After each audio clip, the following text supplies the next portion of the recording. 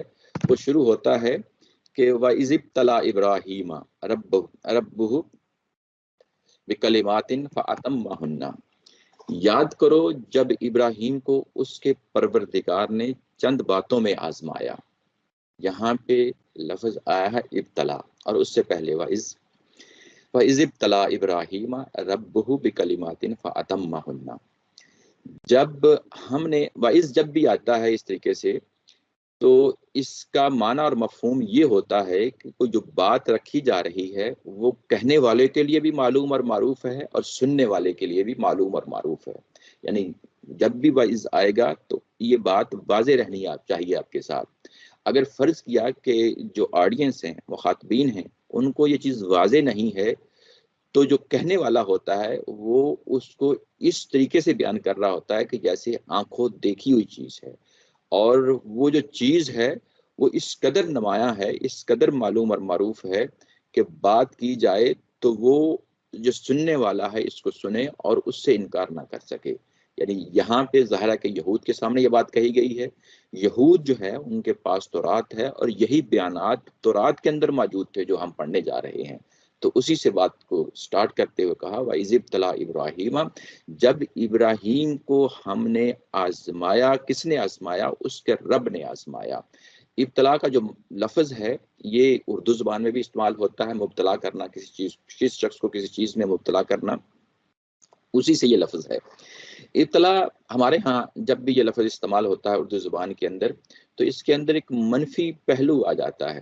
وہ منفی پہلو یہ کہ ظاہر ہے کہ کسی کو مصیبت میں مبتلا کرنا ہے، کسی کو مشکلات میں مبتلا کرنا ہے.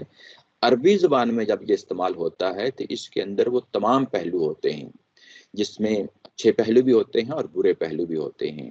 لیکن اس کا جب ہم اس کو مبتلا کرنا، کسی کو کسی چیز میں یا مصیبت میں ڈالنا، تو یہ ہمارے ذہن میں یوں ہی یہ الفاظ آتے ہیں تو یہ معاملہ کہیں سے کہیں پہنچ جاتا ہے. قرآن مجید جب ان الفاظ کو استعمال کرتا ہے تو یہ جو انگلش کا ورڈ ہے چیلنج کرنا، ٹو چیلنج سم ون، یہ اس مفہوم میں ہے. اور جس کو آزمایا جا رہا ہوتا ہے اس کے اندر وہ صلاحیتیں ہوتی ہیں، وہ صلاحیتیں ہوتی ہیں. ایسا نہیں ہوتا کہ جس کو آزمایا جا رہا ہو اس کے اندر وہ صلاحیتیں ہی نہ ہوں. یعنی ایک شخص جس نے امتحان دینا ہے، اس نے پڑھا ہے، اس نے کورس کیا ہے، اس سلیبس سے گزرا ہے، پھر ہی جو ہے نا امتحان دیا جائے گا نا. تو یہ امتحان والا جو صورتحال ہے یہ ایگزیکٹلی وہی صورتحال ہے یہاں پہ کہ ابراہیم کو ہم نے آزمایا، یعنی اللہ تعالیٰ کی ذات نے، اس کے رب نے ابراہیم علیہ السلام کو آزمایا. تو ابتلا جو ہے اس کے اندر یہ چیز موجود ہے کہ جب آزمایا گیا تو وہ کن کن پہلوؤں سے آزمایا گیا. وہ تمام چیزیں جو ممکنات تھیں وہ ابراہیم علیہ السلام کی شخصیت کے اندر موجود تھیں. یہ کیوں آزمایا جاتا ہے؟ یہ آزمانے کے بھی کئی ایک پہلو ہوتے ہیں. یہ ضروری نہیں ہوتا کہ ایک شخص مسلمان ہی ہو تو اسی کو آزمایا جائے. آزمانے کا جو ایک پہلو ہے وہ مسلمانوں اور غیر مسلم دونوں کے درمیان کامن ہے. انسان کو جب اس دنیا کے اندر بھیجا گیا تو اس کے لیے اللہ تعالیٰ کی ذات نے دوسری جگہ ہمیں بتایا کہ الذی خلق الموت والحیات لیبلوکم ایکم احسن عملا. وہاں پہ لیبلوکم کا جو لفظ آیا تھا وہ بھی ابتلا کا ہی معنی ہے کہ ہم نے یہ دنیا کے اندر جو زندگی اور موت کا جو معاملہ چلایا ہوا ہے اس سے انسانوں کو آزمایا جا رہا ہے، قطع نظر اس چیز کے کہ وہ مومن ہے یا غیر مومن ہے، مسلم ہے یا غیر مسلم ہے. یہ تمام لوگوں کے ساتھ ہمہ وقت جاری و ساری ہے. یعنی انسانوں کے اندر مشکلات آئیں گی، اچھے حالات آئیں گے، نرم حالات آئیں گے، سخت حالات آئیں گے، گرمی آئے گی، سردی آئے گی، ہر طریقے سے لوگوں کو آزمایا جائے گا. اور یہ آزمائش تمام انسانوں کے ساتھ کامن ہے. یہ آزمائش جو ہے اس کا ایک اگلا درجہ بھی ہوتا ہے جو قرآن مجید سے ہمیں معلوم ہوتا ہے، وہ رسولوں اور رسولوں کے ساتھیوں کے ساتھ جو ہے نا وہ خاص ہو جاتی ہے وہ آزمائش. آگے چل کے ہم دیکھیں گے صحابہ کرام کے بارے میں بھی اسی سورہ کے اندر جو ہے نا ذکر آتا ہے کہ ان کو ہم کیسے آزمائیں گے. تو یہ آزمائش جو ہے یہ خاص ہو جاتی ہے رسولوں اور رسولوں کے ساتھیوں کے ساتھ، اور بعد میں آنے والے ظاہر اہل ایمان کے ساتھ. یہ ایک خاص آزمائش ہے جس کو قرآن مجید بڑا نمایاں کرتا ہے. تو ان آزمائشوں میں سے اللہ کے رسول جن آزمائشوں سے گزرتے ہیں، ظاہر ہے اللہ کے رسول بھی گزرتے ہیں، اللہ کے رسول کے ساتھی بھی گزرتے ہیں. تو یہ اسپیشل قسم کی، خاص قسم کی آزمائشیں ہوتی ہیں. اور ان آزمائشوں میں جس طرح ہم عام انسان جو ہے نا آزمائشوں سے گزرتے ہیں تو ہم بھی جو ہے نا وہ بیسیکلی ان آزمائشوں سے گزر کے کندن بن جاتے ہیں، سونا بن جاتے ہیں. اور یہ ہر انسان کے ساتھ ضروری ہوتا ہے.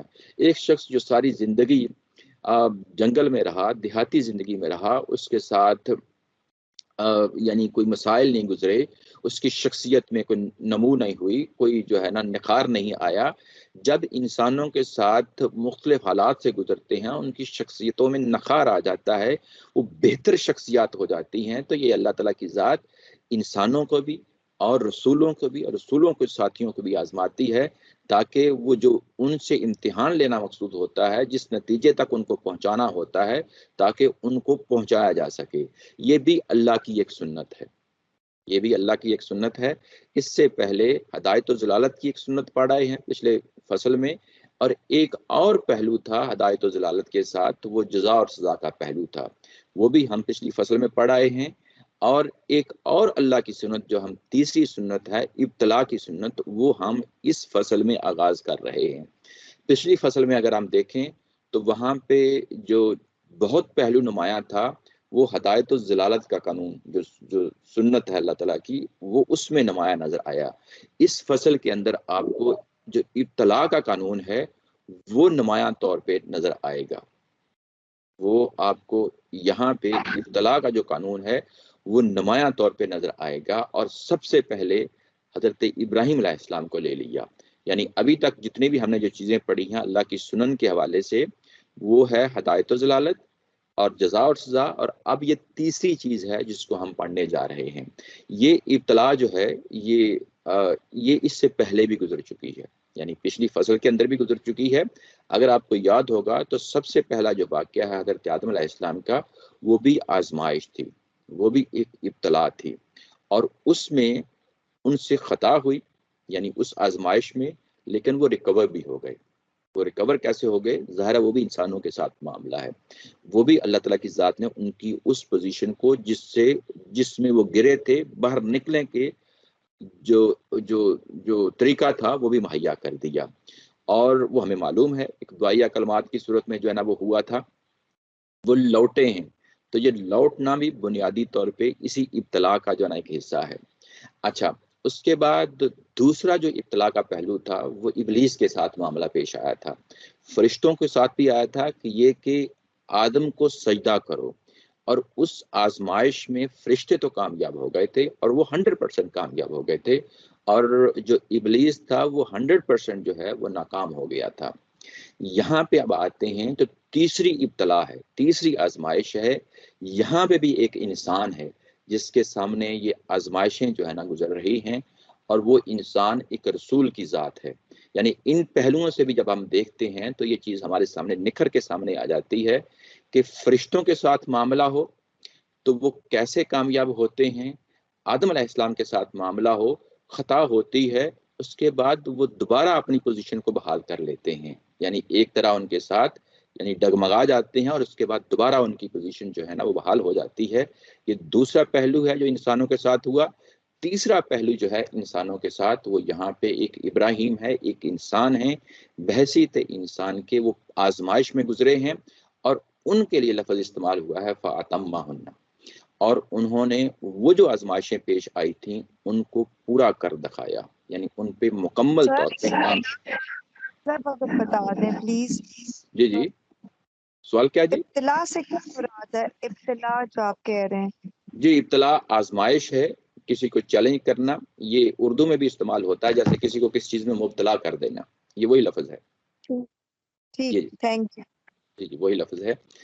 اچھا، اس میں یعنی ابھی تک ہم نے دیکھا آدم علیہ السلام کے ساتھ معاملہ ہوا، ابلیس کے ساتھ معاملہ ہوا، اس رسول کے ساتھ جو ابراہیم علیہ السلام ہے ان کے ساتھ معاملہ ہوا ہے. اس کے ساتھ ایک پوری کی پوری قوم کے ساتھ معاملہ ہوا ہے، بنی اسرائیل کے ساتھ. وہاں پہ بھی دیکھیں تو بنی اسرائیل بھی کبھی اٹھتی رہی ہے، یعنی کہ اس آزمائشوں میں گزری، اور گزرنے کے بعد اللہ کے رسولوں کے ساتھ کھڑی ہوتی رہی تو انعام و اکرام کی بارشیں ان پہ ہوتی رہیں. لیکن جب وہ منہ موڑ گئی، وہ رسولوں کے قتل کرنے کے در پہ ہو گئی، اس رسول کو نقصان کرنے کے در پہ ہو گئی، تو وہ کیسے ناکام ہوتی ہے. ابھی تک ہم نے 4 فریق ہیں جن کو مختلف صورتحال سے جو ہے نا نمٹنا پڑ رہا ہے. آدم علیہ السلام، ابلیس، فرشتے، بنی اسرائیل، اور اب ابراہیم علیہ السلام ہیں. ابراہیم علیہ السلام کے ساتھ جب یہ معاملہ ہوا تو انہوں نے یہ تمام چیزیں جو ان کے سامنے آئیں ان کو یعنی ایک احسن طریقے سے مکمل کر دیا. لفظ آیا ہے فَأَتَمَّهُنَّ، یعنی ان کو اتمام تک پہنچایا. اتمام تک پہنچایا یعنی یہ جو لفظ ہے اتمہن، یہ اس کا مطلب ہوتا ہے مکمل کر دینا، اتمام تک پہنچا دینا. یعنی مکمل کر دینا، یہ قرآن مجید کے اندر اکملہ کا لفظ بھی آتا ہے اور اتمہ کا لفظ بھی آتا ہے. یعنی یہ 2 لفظ جو ہیں تمام کرنا اور مکمل کرنا، یہ دونوں لفظ قرآن مجید میں استعمال ہوئے ہیں. دونوں کا معنی مکمل کرنا ہی ہوتا ہے، لیکن دونوں میں بڑا فرق ہوتا ہے. وہ بڑا فرق کیا ہے؟ جب آپ کوئی چیز مکمل کرتے ہیں گویا کہ آپ نے کام کو مکمل کر لیا. وہ کیسے مکمل کیا اس سے غرض نہیں ہوتی. جیسے میں آپ سے کہوں کہ امتحان دیا، 3 گھنٹے لگائے، 3 گھنٹے لگانے کے بعد اگر ایک شخص ہو سکتا ہے 60% 70% مارکس لے لے تو اس نے بھی اپنا ٹیسٹ جو تھا وہ مکمل کر لیا. لیکن ایک شخص جو ہے اس نے 3 گھنٹے لگائے اور 3 گھنٹے لگانے کے بعد اس کو 100 میں سے 100 نمبر مل گئے تو اس کے لیے لفظ اتمہ کا آتا ہے، اس کے لیے پھر لفظ اکملہ کا نہیں آتا. اس کے لیے لفظ اتمہ کا لفظ آتا ہے، اور یعنی یہ کہ تمام پہلوؤں سے وہ اس میں کامیاب ہو گئے. یعنی یہ کہ جو بھی امتحان سامنے آئے خوبصورتی کے ساتھ، احسن طریقے کے ساتھ ان کو مکمل کر دیا، ان کو اتمام تک پہنچا دیا. عمومی طور پہ جب یہ موازنہ کیا جاتا ہے تو ہمارے سامنے جو قرآن مجید کی آیت پڑھی جاتی ہے وہ یہ ہے کہ الیوم اکملت لکم دینکم واتممت علیکم نعمتی. یہ سورہ مائدہ میں جا کے پڑھیں گے، وہاں پہ یہ لفظ دونوں پہلوؤں سے آ گیا ہے کہ میں نے وہ دین جو شروع کیا تھا اتارنا وہ مکمل کر دیا ہے اور اپنی نعمت کو میں نے اتمام کر دیا. یعنی یہ کہا کہ جب میں نے اپنی نعمتوں کا اتمام کر دیا تو گویا کہ جملہ پہلو ہیں، تمام پہلو ہیں جو اللہ تعالیٰ کی ذات نے قرآن مجید کی صورت میں نازل کر پہ تم پہ اپنی نعمتوں کی بارش کر دی. یعنی جو ہی لفظ اتمہ آئے گا تو یہ فوری طور پہ آپ کے ذہن میں یہ محض مکمل کرنا نہیں ہے بلکہ تمام پہلوؤں کے ساتھ ہے. تو وہ جو تمام پہلو کیا تھے، وہ پہلو جو ان کے سامنے امتحان کے رکھے گئے ابراہیم علیہ السلام نے انتہائی خوش اسلوبی کے ساتھ، انتہائی اچھے طریقے کے ساتھ ان کو مکمل کر دیا، ان کو مکمل کر دیا۔ یہاں پہ ایک اور چیز ہے جو آپ کے سامنے رہنی چاہیے، وہ یہ کہ یہاں پہ لفظ آیا ہے بکلمات، یہ کلمہ کی جمع ہے۔ کلمہ جب یہ لفظ آتا ہے تو اس کا قرآن مجید کے اندر جو ہے نا دو معنوں میں آتا ہے۔ ایک تو وہی معنی ہوتا ہے جو ہم اپنی زبان میں کچھ کلمات ادا کیے، یعنی کچھ الفاظ ہیں جو ادا کیے گئے ہیں، یعنی الفاظ کو بھی ہم کلمہ یا کلمات کہتے ہیں۔ اور یہ کام کے لیے بھی لفظ استعمال ہو جاتا ہے، یعنی کام کے لیے بھی یہ لفظ استعمال ہو جاتا ہے۔ وہ کیسے استعمال ہوتا ہے، وہ یعنی اس کی اگزامپل میں آگے آپ کے سامنے اگر میں دینا چاہوں تو یہ ہے کہ یعنی پہلی تو مثال اس کی سامنے رکھ دیتا ہوں کہ جو الفاظ بولے جاتے ہیں، جب حضرت آدم علیہ السلام سے غلطی ہوئی تو سورہ بقرہ میں آیا نمبر 37 میں ہم پیچھے پڑھا ہیں، فَتَلَقَّىٰ آدَمُ مِن رَبِّهِ کلمات۔ تو آدم علیہ السلام نے اپنے رب سے کچھ کلمات ہیں جو لیے، تو یہ الفاظ تھے، الفاظ تھے، اس کے لیے بھی یہ لفظ استعمال ہو جاتا ہے۔ اب جو دوسری اگزامپل میں نے کہا کہ جو فعل کے لیے، کام کے لیے بھی استعمال ہو جاتا ہے، تو اس کی آل عمران کے اندر ایک بڑی خوبصورت مثال ہے۔ وہاں پہ حضرت زکریا علیہ السلام کو جب حضرت یحییٰ علیہ السلام کی پیدائش کی خوشخبری سنائی جاتی ہے تو وہ خوشخبری کے ساتھ ایک اور پیشن گوئی ہے، وہ یہ کی جاتی ہے کہ ان اللہ یبشرک بیحییٰ مصدقا بکلمۃ من اللہ، یعنی حضرت زکریا علیہ السلام کو جب بشارت دی جاتی یحییٰ علیہ السلام کی، تو اس کے ساتھ یہ کہا گیا کہ وہ تصدیق کریں گے ایک ایسے کلمہ کی جو اللہ تعالیٰ کی طرف سے جاری و ساری ہوگا۔ حضرت عیسیٰ علیہ السلام کے حوالے سے وہاں پہ کلمہ کا لفظ آیا تھا۔ کلمہ کا یہ لفظ جو ہے یہ اپنے اندر کن جیسا مفہوم رکھتا ہے، یعنی جیسے عیسیٰ علیہ السلام کے ساتھ جو ہے نا کن والا معاملہ ہے، جب کہا کہ ہو جا تو وہ ہو جاتا ہے، ایسے ہی پوری کائنات کے لیے لفظ بھی کن کا لفظ استعمال ہو جاتا ہے۔ تو گویا کہ یہ کس نوعیت کے کلمات تھے جب ابراہیم علیہ السلام کے سامنے پیش کیے گئے، تو یہاں پہ اس کو یوں سمجھیں کہ ایک ابہام رکھا گیا ہے، واضح نہیں کیا گیا۔ ہمیں تو معلوم ہے کہ وہ کون سے کلمات ہیں، وہ یہ کہ ابراہیم علیہ السلام کو آگ میں ڈالا گیا، اور وہ بھی ایک آزمائش تھی، سارا مخالفین نے ڈالا ہے، آزمائش میں پڑے ہیں۔ اس کے بعد وہ اپنے علاقے کو چھوڑ کے ہجرت کر کے دوسرے علاقوں میں آ گئے ہیں، یہ ایک دوسری آزمائش تھی۔ اس کے علاوہ کئی اور آزمائشیں جو ہے نا قرآن مجید میں ذکر آتا ہے، اور سب سے اہم آزمائش جو ہے وہ یہ ہے کہ انہوں نے اپنی زندگی میں ایک مرحلے پہ جب خواب دیکھا، اور خواب جو ہوتا ہے وہ نبیوں کا وہ ایک نبوت کا حصہ ہوتا ہے، وہ خواب یہ تھا کہ اپنے بیٹے کو ذبح کر رہے ہیں، اس کی قربانی دے رہے ہیں، تو وہ بھی عملاً کر کے دکھا دی، وہ بھی عملاً یعنی گو کہ اس کی دمبا اس کی جگہ پہ اللہ تعالیٰ کی ذات نے نازل کر دیا، لیکن یہ کہ انہوں نے وہ عملاً کر کے دکھا دی۔ تو کلمات کے اندر یہ چیز موجود ہے کہ جو چیز ہوتی ہے نا، جس کو ہم کہتے ہیں کہ اس کے اندر ایک ابہام تھا، یعنی چیز واضح نہیں کی گئی، بتایا نہیں گیا کہ وہ کیا چیز تھی۔ اور یہاں ریڈر کے لیے بھی، جو قرآن مجید کا قاری ہے، اس کے سامنے بھی یہ بات اس انداز میں رکھی ہے کہ تاکہ یہ بات یعنی ابہام کی ہی کی صورت میں رہے۔ جب اگر یہاں پہ کھول دیا جاتا کہ وہ کون کون سے کلمات تھے جس میں آزمایا گیا، تو وہ کھولنے کے بعد وہ اس کا جو آپ کے ذہن میں ایک طرح کا جو تصور آتا ہے وہ ایک بڑا مختلف آتا ہے، یعنی ایک ڈسکرپٹیو انداز میں ایک چیز آ جاتی ہے۔ آپ پڑھ لیتے ہیں، انسانوں کے ساتھ معاملہ یہ ہوتا ہے کہ جب وہ جانتا ہے کسی چیز کو اور اشارتاً کہہ دیتے ہیں، اور اس اشارتاً کہنے کے ساتھ یہ بتا دیتے ہیں کہ اس کی نوعیت کیا تھی، تو یہ ابہام جو ہے یہ آپ کے اندر وہ تصور پیدا کر دیتا ہے، وہ پوری سٹوری پیدا کر دیتا ہے آپ کو، یعنی ویژولائز کروا دیتا ہے آپ کو کہ وہ کیا چیزیں تھیں جس کی طرف قرآن مجید نے یہاں پہ اشارہ کیا ہے۔ اور جب اس انداز میں اشارہ کیا جاتا ہے تو پھر اس کی اہمیت اور بڑھ جاتی ہے، یعنی ایک اور اب جس کو ہم کہتے ہیں نا کہ خوبصورتی کے ساتھ، بلاغت کے ساتھ اس کے اندر جو پہلو ہے وہ نمایاں ہو جاتا ہے۔ اور جب یہ سب کچھ کیا گیا تو ابراہیم علیہ السلام نے ان کو خوبصورتی کے ساتھ، بہترین طریقے کے ساتھ اس کو مکمل کر دیا۔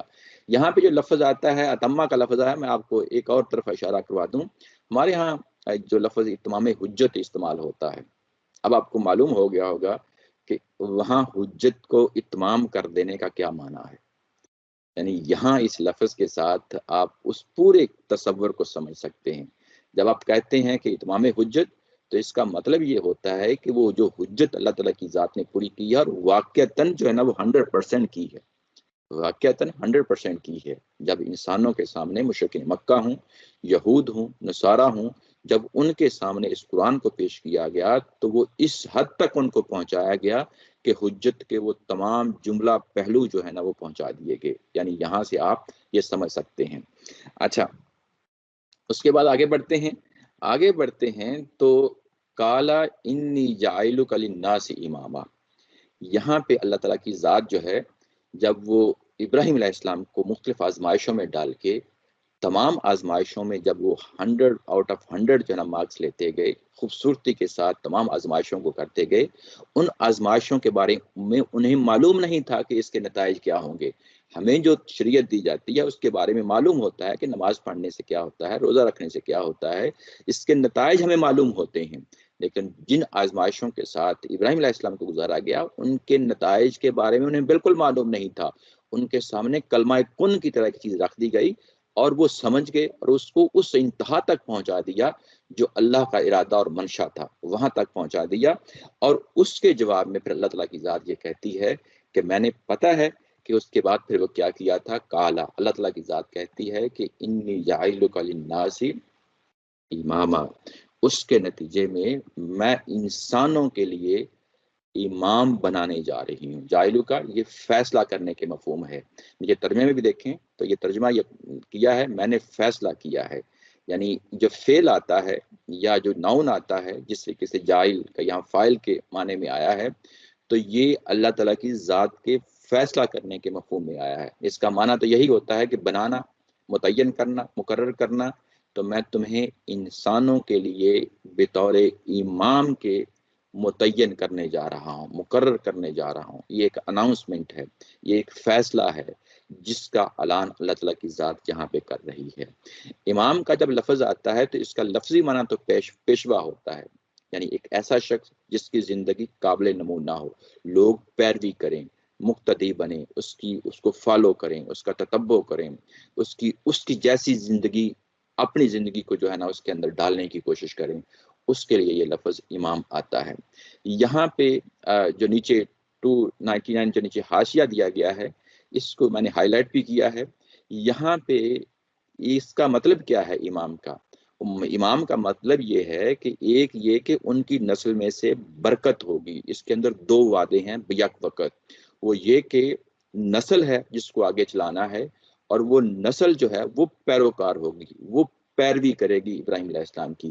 یہ ایک نسل نہیں، ظاہر ہے ایک سے زیادہ نسلیں ہوں گی، ایک سے زیادہ قومیں ہوں گی جو اٹھیں گی اور ابراہیم علیہ السلام کی پیروی کریں گی۔ اور وہ جو پیروی کریں گی وہ یہ کہ جو کچھ اس شخص کی دعوت ہے، یعنی ابراہیم علیہ السلام کی دعوت ہے، اس کو تمام دنیا کی قوموں تک پہنچائیں گی۔ یعنی اس امام کے اندر یہ چیز شامل ہے کہ یعنی ان قوموں کے امام کے طور پہ یہ شخص کھڑے ہوں گے، ان قوموں کے امام کے طور پہ۔ دوسرے یہ کہ اس کے نتیجے میں سیدنا ابراہیم علیہ السلام ان سب کے امام اور پیشوا قرار پائیں گے۔ بائبل کی کتاب پیدائش میں اس وعدے کا ذکر ہوا ہے۔ نیچے جو پورا پیراگراف ہے میں پڑھ دیتا ہوں، کیونکہ آگے جو چیز ہم نے پڑھنی ہے قرآن مجید کے اندر وہ بائبل کے اس طرح کے بیان کے ساتھ ملتا جلتا ہے۔ نیچے جو دیا ہوا پورا پیراگراف، اسی میں 299 میں یہ بائبل کا جو ہے نا پیراگراف ہے، اور آگے جو پیراگراف آ رہا ہے میں کہہ رہا ہوں کہ وہ جو قرآن مجید کا ہے اس سے ملتا جلتا یہ بائبل کے اندر جو ہے نا یہ چیز ہے۔ اور خداوند کے فرشتے نے آسمان سے دوبارہ ابراہم کو پکارا، ابراہم یعنی ابراہیم علیہ السلام کو پکارا، فرشتے نے پکارا کہ خداوند فرماتا ہے چونکہ تو نے یہ کام کیا کہ اپنے بیٹے کو بھی جو تیرا اکلوتا ہے دریغ نہ رکھا، یعنی قربانی دے دی۔ یعنی ابھی جو ہم نے بات پڑھی تھی یہ اسی چیز کا بیان ہے کہ کیونکہ تمہیں آزمایا گیا، آزمائش میں جو سب سے اہم چیز تھی اکلوتا بیٹا، اس وقت جب قربانی دی گئی تو اسماعیل علیہ السلام ہی اکلوتے بیٹے تھے۔ بائبل کا بھی یہی بیان ہے کہ اکلوتے بیٹے یعنی اسماعیل علیہ السلام ہی کی قربانی ہوئی تھی، اور اکلوتے بیٹے کی جب قربانی ہوئی تھی تو اس میں بھی دریغ نہ رکھا اس شخص نے، ابراہیم علیہ السلام نے، اس لیے کہ میں نے بھی اپنی ذات کی قسم کھائی ہے۔ یہ دیکھیں، قسم کھائی ہے یعنی فیصلہ کر دیا ہے کہ میں تجھے امام بناؤں گا، قسم کھائی ہے کہ میں تجھے برکت پر برکت دوں گا، برکت پر برکت دوں گا، یعنی یہ کہ نسلیں اٹھیں گی، تیری نسل کو بڑھاتے بڑھاتے آسمان کے تاروں اور سمندر کے کنارے کی ریت کی مانند کر دوں گا۔ یعنی یہاں پہ جو جو الفاظ استعمال ہوئے ہیں کہ آسمان کے تاروں کی مانند اور سمندر کے کنارے کی ریت کی مانند کر دوں گا، یعنی یہ کہ ان کا چمکنا دمکنا وہ دنیا کے ہر کونے میں چمکے دمکیں گے، یعنی ان کی تعداد اتنی بڑھ جائے گی، ریت کی مانند کر دوں گا کہ یعنی ریت کے ذرات کی مانند وہ اتنی پاپولیشن ہوگی دنیا کے ہر کونے میں، بنی اسرائیل ہوں یا بنی اسماعیل ہوں، ہر جگہ جو ہے نا وہ موجود ہوں گے، اور تیری اولاد اپنے دشمنوں کی پھاٹک کی مالک ہوگی، یعنی کہ دشمن بھی اس سے لرزہ بر اندام ہوں گے، اور تیری نسل کے وسیلے سے زمین کی سب قومیں برکت پائیں گی، سب قومیں برکت پائیں گی، یعنی یہ کہ وہ بھی اسلام قبول کریں گی، یا تو اسلام قبول کریں گی یا جو ہے نا دشمن بن جائیں گی، کیونکہ تو نے میری بات مانی۔ اب یہ جو ابھی ہم نے ایک آیت پڑھی تھی، اس کی اگر آپ یوں کہیں کہ بائبل نے کیسے تشریح کی ہے، بڑے خوبصورت طریقے سے جو ہے نا اس کو یہ پوری بات کو بتا دیا ہے بائبل میں۔ اور اس کے بعد یہ کہ جب یہ معاملہ پیش ہوا تھا تو اس کی نوعیت کیا تھی، یعنی اس کے فوری طور پہ جب ہم نے فیصلہ کر دیا اور بتا دیا گیا ابراہیم علیہ السلام کو کہ ہم امام بنانے جا رہے ہیں۔ یہاں پہ امام کا جو پہلو ہے میں آپ لوگوں کے ذہن میں ابھی ڈال دوں، کیونکہ ظاہرہ کہ یہ پیراگراف آگے بھی جا کے پڑھیں گے، بڑی تفصیل کے ساتھ یہ بات آگے جاری و ساری رہنی ہے۔ یہاں پہ ایک کنفیوژن ہے جو ہمارے ہاں جو دو طبقات پائے جاتے ہیں، ایک کو ہم اہل سنت والجماعت کہتے ہیں اور ایک اہل تشیع ہیں، جو شیعہ حضرات ہیں ان کے لیے اہل تشیع۔ یہ جو امام کا لفظ ہے یہ ان کے لیے ایک بہت بڑی ایمبیگوٹی، ایک بہت بڑی جو ہے نا وہ کہہ لیں کہ ذہنی خلفشار کا باعث بن گیا ہے۔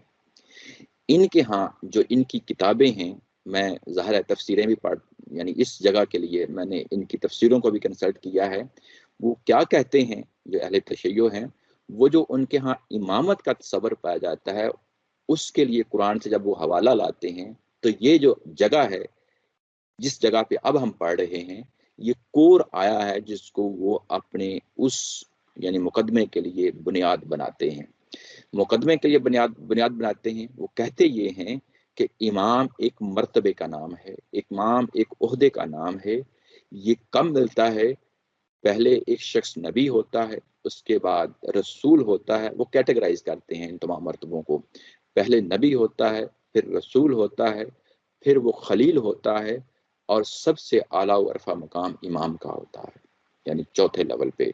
تو یہ ایک یوں کہہ لیں کہ ایک وہ چیز ہے جو ہمارے ہاں ظاہر ہے کہ مسلمانوں کے ایک بہت بڑا دڑا ہے، جو تشیع حضرات ہیں تو اہل تشیع جن کا ہم کہتے ہیں، وہ تصور یہاں سے پھوٹا ہوا ہے۔ کیا وہ جو کچھ کہہ رہے ہیں اپنے اماموں کی امامت کو ثابت کرنے کے لیے اس لفظ کا جو سہارا وہ ڈھونڈتے ہیں، کیا وہ ان لوگوں کو اس کا سہارا مل جاتا ہے؟ ہرگز نہیں ملتا۔ اس میں کچھ چیزیں ہیں جو اسی آیا نمبر 124 کے اندر ہی آپ کو مل جائیں گی، آگے بھی ظاہر ہے اس کی پوری وضاحت آئے گی، لیکن اسی آیا کے اندر 124 کے اندر اس کو ہم دیکھتے ہیں، آپ لوگوں کو معلوم ہوگا اور آپ محسوس کریں گے کہ یہ کیسا جو ہے نا گھٹیا اور بھونڈا قسم کا جو ہے نا یہ تصور ہے، اس کا کوئی تصور، اس تصور کا قرآن مجید کے ساتھ کوئی لینا دینا نہیں ہے۔ سب سے پہلے یہ چیز یاد رکھیں کہ انبیاء اکرام کے ساتھ، رسولوں کے ساتھ یا ان سے متعلقین افراد کے ساتھ جو کچھ بھی معاملہ ہوا، جیسے سیدہ مریم کے ساتھ معاملہ ہوا، اللہ تعالیٰ کی ذات نے ان کے پاس بھی فرشتے بھیجے تھے، ایسے ہی حضرت موسیٰ علیہ السلام کی والدہ کے ساتھ معاملہ ہوا، ان کو بھی کہا گیا کہ اپنے اس بیٹے کو اس جو ہے نا دریا کے اندر ڈال دیں، کسی چیز میں ڈال کے ڈال دیں، تو وہ جو معاملہ کیا گیا وہ ہمیں قرآن نے بتا دیا۔ یا اصحاب کہف ہیں، ان کے ساتھ جو معاملہ ہوا وہ بھی ہم کو قرآن نے بتا دیا۔ اب ہم قرآن کے مندرجات کو سامنے رکھتے ہوئے ان تمام واقعات پہ ایمان لاتے ہیں، لیکن یہ کہ قرآن آ جانے کے بعد کوئی یہ دعویٰ کرے کہ میرے ساتھ بھی یہ ہو گیا، یا کسی اور شخص کے ساتھ بھی ہو گیا، یا کسی اور صوفی کے ساتھ ہو گیا، یا کسی امام کے ساتھ ہو گیا، تو ہم ہرگز نہیں مانیں گے، ہرگز نہیں مانیں گے۔ یہ کہ انسانوں کو دھوکا ہو سکتا ہے، انسانوں کے ساتھ ان کے دماغ کی اپنی کوئی جو ہے نا وہ کوئی ایسے زوم، کوئی ایسے خیال، کوئی ایسے تصور ہو سکتا ہے، ہم نہیں مانیں گے۔ ہم بات وہی مانیں گے جو قرآن میں آ گئی ہے، اور قرآن کے بعد والی چیز جو ہے وہ ہمیں قبول کرنے کے لیے ہرگز تیار نہیں ہے۔ اگر یہ کوئی رتبہ ہے، اگر یہ کوئی عہدہ ہے، تو قرآن نے ہی دیا ہے، ایک شخص کو دیا ہے، ایک رسول کو دیا ہے۔ ہم اسی عہدے کو اس رسول کی حد تک محدود رکھیں گے، الا یہ کہ قرآن ہمیں کسی اور کے بارے میں بتا دے۔ قرآن کے بعد یہ کہ یہ عہدہ کسی اور شخص کو بھی مل سکتا ہے، ہم تصور نہیں کر سکتے۔ ہم فل سٹاپ لگا دیتے ہیں کہ قرآن کے بعد یہ عہدہ کسی اور شخص کو نہیں مل سکتا۔ اگر قرآن بتا دے کہ مل سکتا ہے تو پھر تو ہم قبول کریں گے، تو ایسی کوئی چیز نہیں ہے جو قرآن ہمیں اس چیز کے بارے میں بتاتا ہو۔ آگے بات بڑھاتے ہیں۔ آگے یہ کہا کہ کالا و من ذریتی، یہ ابراہیم علیہ السلام ہیں، سوال اٹھاتے ہیں کہ میری اولاد میں سے بھی، میری اولاد میں سے بھی۔ ابھی آپ دیکھیں کہ ابھی اللہ تعالیٰ کی ذات نے فیصلہ کیا اور وہ پہنچا دیا گیا ابراہیم علیہ السلام کی طرف کہ میں تجھے امام بنانے والا ہوں۔ یہ مکالمہ ہے ڈائریکٹ اللہ تعالیٰ کی ذات کے ساتھ۔ اس مکالمے کی نیچر کو بھی سمجھ لینا چاہیے کہ یہ ہے کیا چیز ہے۔ دیکھیں، ایک رسول کے ساتھ بات ہو رہی ہے، اللہ تعالیٰ کی ذات کی بات ہو رہی ہے، براہ راست بات ہو رہی ہے، اور وہاں پہ سوال کیا ہے۔ یہ جو جگہ ہوتی ہیں نا جس میں اللہ کے رسول سوال کر رہے ہوتے ہیں، فرشتے سوال کر رہے ہوتے ہیں، جیسے پیچھے ہم نے خلیفہ کو بنایا، فیصلہ کیا حضرت آدم علیہ السلام کو اور اس کی اولاد کو خلیفہ بنایا، تو وہاں پہ بھی ایک یہ صورتحال پیدا ہو گئی تھی۔ وہاں پہ فرشتوں نے سوال کیا تھا، اور اس کی کیا نوعیت تھی بڑی تفصیل کے ساتھ ہم ظاہرہ پیچھے دیکھ آئے ہیں۔ یہاں پہ بھی خلیفہ ہی کی طرح کا لفظ ہے امام، اور یہاں پہ اب جن کے ساتھ معاملہ ہونے جا رہا ہے وہ حضرت ابراہیم علیہ السلام ہیں، وہ سوال کر رہے ہیں۔ وہاں تو فرشتوں نے سوال کیا تھا نا، یہاں پہ ابراہیم علیہ السلام ہیں، وہ سوال کر رہے ہیں ایک مکالمے کی صورت میں۔ اور جب یہ سوال کر رہے ہیں تو وہ یہ کہتے ہیں کہ میری اولاد میں سے بھی، تو کیا یہاں پہ کوئی سوال اس نوعیت کا ہے کہ جس طرح فرشتے بات کو نہیں سمجھے تھے، ابراہیم علیہ السلام بھی اس بات کو نہیں سمجھے؟ نہیں، ہرگز نہیں ہے، کیونکہ یہ وہ مقام ہے۔ یہاں پہ تھوڑا سا غور و فکر کریں تو آپ کو الفاظ ہی جو ہے نا بول کے بتا دیتے ہیں کہ اس چیز کی نوعیت کیا تھی۔ یہاں پہ لفظ آیا ہے من ذریتی، یعنی میری اولاد میں سے، من کا لفظ آیا ہے، من ان کا لفظ نہیں آیا کہ میری اولاد کا کیا بنے گا، یہاں من آیا ہے۔ سوال کرنے والے کو معلوم ہے کہ جب مجھے امام بنایا جا رہا ہے تو اس امام لفظ کے اندر وہ تمام چیزیں جو چیزیں تھیں وہ رسول اس تک پہنچ گئے، یعنی ابراہیم علیہ السلام اس چیز تک پہنچ گئے۔ وہ کیونکہ بات عمومی نوعیت کی تھی، بات اس انداز میں رکھی گئی تھی، تو اب ابراہیم علیہ السلام پریسیژن چاہ رہے ہیں، پریسائزلی اس چیز کو ڈیفائن کرنا چاہ رہے ہیں کہ جس چیز کا میرے ساتھ جو ہے نا وعدہ کیا جا رہا ہے آگے ظاہر آگے نسلوں میں بھی چلے گا، یہ تو نہیں ہے کہ یہ صرف میری ذات تک ہی رہے گا۔ یعنی ایک شخص جب امام بنایا جاتا ہے تو وہ امام ہونے کا ایک تو مطلب یہ ہے کہ اسی دنیا کے اندر جب تک وہ زندہ ہے امام رہے گا، اس کے بعد امامت ختم ہو گئی۔ لیکن ظاہر ہے کہ یہاں پہ ایک رسول کو امام بنایا جا رہا ہے، آگے امت چلنی ہے، امتیں چلنی ہیں، قومیں آنی ہیں، ان سب کے لیے امام ہونا ہے۔ تو ان تمام پہلوؤں کو پا گئے ابراہیم علیہ السلام۔ جو پیچھے چیزیں بیان کی گئی تھیں، اللہ تعالیٰ کی ذات نے بیان کی، وہ ہر طریقے سے انہوں نے پوری کر ڈالنی۔ یعنی وہ سمجھے تھے تو پھر ہی جو ہے نا پوری کی تھی نا، اگر وہ نہ سمجھے ہوتے تو کیسے جو ہے نا ان چیزوں کو پوری نہ کرتے۔ تو یہاں پہ کوئی سمجھنے کا سوال نہیں ہے، یہ چیز ذہن میں پیدا نہیں ہونی چاہیے، یہ سمجھنے کا سوال نہیں ہے، بلکہ اس پریسین کے لیے ہے کہ میری جو آگے نسلیں چلنی ہیں اس کے بارے میں مجھے پریسائزلی بتا دیں کہ وہ کون لوگ ہوں گے، وہ کون لوگ ہوں گے۔ یہ یعنی ایک وہ پہلو ہے جس کو نکھار کے یعنی اس کو سامنے لانا چاہتے ہیں، وہ کیا کون سے لوگ ہیں۔ آگے سے جو جواب ملتا ہے، کیونکہ جو سوال ہوتا ہے وہ اس کا جب جواب آتا ہے تو اس سے ہمیں پتہ چل جاتا ہے کہ سوال کی نوعیت کیا تھی۔ آگے جواب آیا ہے اللہ تعالیٰ کی طرف سے، جواب یہ آیا ہے کہ کالا لا ینال عہد الظالمین، یہ عہد جو ہے میرا ان میں سے ظالموں کو شامل نہیں ہے۔ یہ ترجمہ کیا گیا ہے کہ ان میں سے ظالموں کو شامل نہیں ہے۔ یعنی اگر آپ یہاں پہ غور و فکر کریں اسی آیا کے اندر، تو ایک تو طریقہ تھا ڈسکرپٹیو، یعنی ایک پازیٹیولی بات پازیٹیو سٹیٹمنٹ کے ساتھ بیان کر دی جاتی کہ تمہاری امت میں سے جو تمہارے پیروکار ہوں گے وہی جو ہے نا اس امامت کی حقدار ہوں گے. یعنی یہ تو ایک مثبت طریقے سے بات کرنے کا طریقہ ہے نا.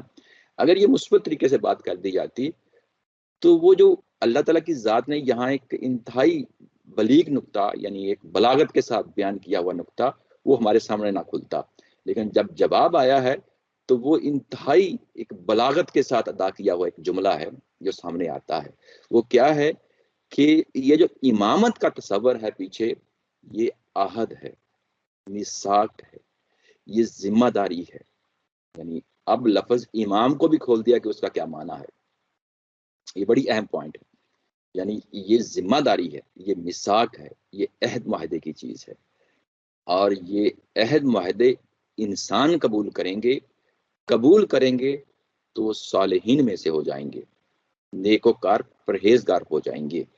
اور جب وہ اس کا انکار کریں گے تو وہ ظالمین ہو جائیں گے، اپنی جانوں پہ ظلم ڈھانے والے ہو جائیں گے. یعنی عہد معاہدے کو توڑنے والے پچھلی پوری فصل میں ہم نے دیکھا ہے کہ کون لوگ ہیں. یہی بنی اسرائیل ہیں جو قدم قدم پہ ڈگمگائے، اور ایسے ڈگمگائے، ایسی ٹھوکر کھائی کہ وہ ظالمین کہلائے. یعنی یہ بات ہے جس کو یہاں پہ نمایاں کیا جا رہا ہے. وہ پہلو ہے جو امامت کا، یعنی ابراہیم علیہ السلام یعنی جس امامت کے منصب پہ قائم و دائم ہوئے، وہ آزمائشوں سے گزرے ہیں. ان پہ کئی ایک جو ہے نا آزمائشیں آئی ہیں، اور وہ ان آزمائشوں کو چیلنج کے طور پہ قبول کیا ہے اور ان کو عملاً کر دکھایا ہے. ان کو اس منصب پہ کھڑا کر دیا ہے کہ جب کہ ان کی نسلوں میں سے قومیں اٹھیں گی، اور قومیں اٹھیں گی تو اس شخص کو، ابراہیم علیہ السلام کو، اپنا امام مانیں گی، پیشوا مانیں گی، اور وہ صالحین ہوں گی. اور یہ اصلاً میں ہے کیا چیز ہے؟ یہ عہد ظالمین، یعنی عہد کا لفظ ہے. عہد کے لفظ سے ساری سٹوری کا ہمیں پتہ چل جاتا ہے کہ اصل میں امام کا جو تصور ہے وہ کیا چیز کا تصور ہے. یہ ایک ذمہ داری ہے. اور یہ کہ یہ ذمہ داری کون اٹھائیں گے؟ یہ انفرادی لوگ نہیں اٹھائیں گے.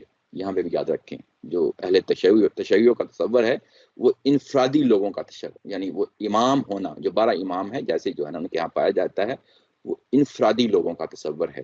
یہاں پہ ظالمین لا کے اس کے مقابل میں صالحین کا لفظ ہے. یعنی قرآن مجید اپنے اپوزٹس کے اندر وہ چیز نمایاں کر دیتا ہے.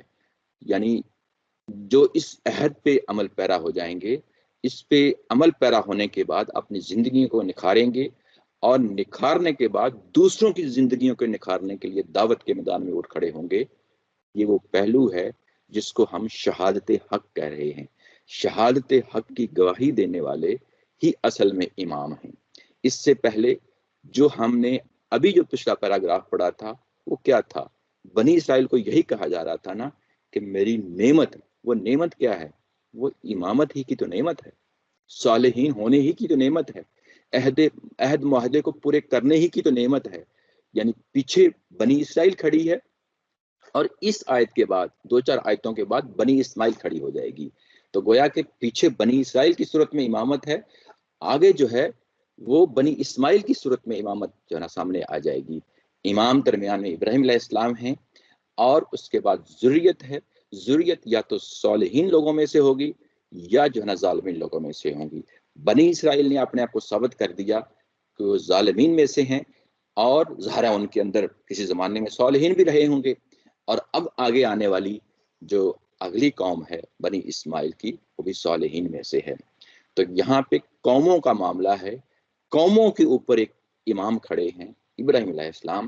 اور یہ جتنی بھی قومیں ہیں، خواہ وہ نصارہ کی صورت میں ہو، خواہ وہ بنی اسرائیل کی صورت میں ہو، خواہ وہ بنی اسماعیل کی صورت میں ہو، بنی اسرائیل، بنی اسماعیل، نصارہ، یہ تمام کے تمام جو امتیں ہیں، تمام کے تمام انسانوں کے گروہ جو ہیں، یہ سب دعویٰ کرتے ہیں کہ ہمارے سب کے اوپر ایک ہی شخص جو ہے امامت کے منصب پہ کھڑا ہے، وہ ابراہیم علیہ السلام ہیں.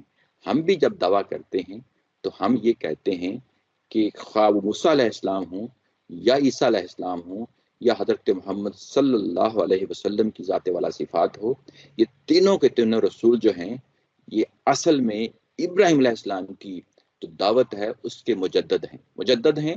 یعنی اسی دعوت کو صاف شفاف کر کے انسانوں کے سامنے پیش کر رہے ہیں۔ ان تینوں حضرات نے کوئی مختلف مذہب نہیں اپنے دنیا کو پیش کیا، وہ وہی مذہب ہے جو ان کے جد امجد حضرت ابراہیم علیہ السلام کا مذہب ہے، اور اس مذہب میں کھڑے ہو کے ابراہیم علیہ السلام کے آگے قومیں کھڑی ہیں۔ اب یہ ایک تاریخی واقعہ ہو چکا ہے، تاریخی واقعہ اب ہمارے سامنے پورے واضح طور پہ صاف اور شفاف طریقے سے واضح ہے۔ وہ کیا ہے کہ قومیں وہ نصارہ کی صورت میں ہوں، بنی اسرائیل کی صورت میں ہوں، بنی اسماعیل کی صورت میں ہوں، اور ان کے اوپر واحد ایک امام ہے، جو اس آیا کے اندر بڑی تفصیل کے ساتھ جو ہے نا ہم نے زیر بحث لائے۔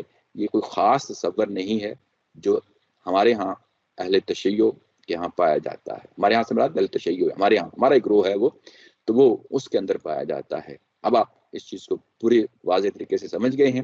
آج ہم ایک ہی آیا پڑھ چکے ہیں، یعنی اس مضمون کی جو ابتدائیہ کے بعد جو کور آیات تھیں اس سے پہلے جو پڑھی، اس کے بعد ایک ہی آیا ہم نے پڑھی ہے۔ انشاءاللہ اگلا جو نا مضمون وہ ہم اگلے سنڈے کو پڑھیں گے۔